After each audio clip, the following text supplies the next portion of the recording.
في مرة واحد حكى للشيخ الشعراوي بيقول له: مراتي كل فترة تمسك فيا وتقول لي خليك جنبي، أسألها في إيه تقول لي مفيش، بس خليك جنبي وخلاص. هي كده ممسوسة ولا فيها إيه يا شيخ؟ رد عليه الشعراوي وقال له: صاحبك تتحمى فيه حتى من دقيقتك، وإما استفدتش منه بالأمان ما تصاحبوش، فما بالك بقى بمراتك.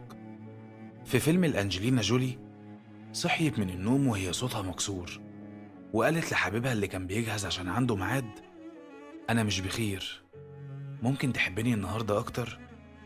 فبص لها وهو مستغرب قوي وقال لها: بس أنا عندي ميعاد دلوقتي ومش فاضي.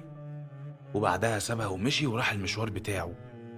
رجع البيت لقاها سايبة رسالة مكتوب فيها: لو وجودك مش هيهون عليا الوجع يبقى ملوش لازمة عندي.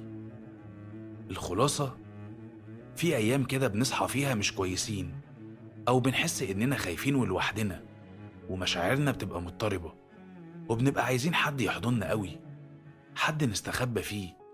بنبقى محتاجين حب زيادة في الأيام دي بدون سبب وبدون أي دوافع غير إننا محتاجين ده. الكلام ده مش للبنات بس، لأ وللشباب كمان. فتلاقي حد بيقولك بطريقة مباشرة أو غير مباشرة إنه عاوزك جنبه أو تحضنه، أو تفضل معاه على سماعة التليفون حتى لو ما بتكلموش.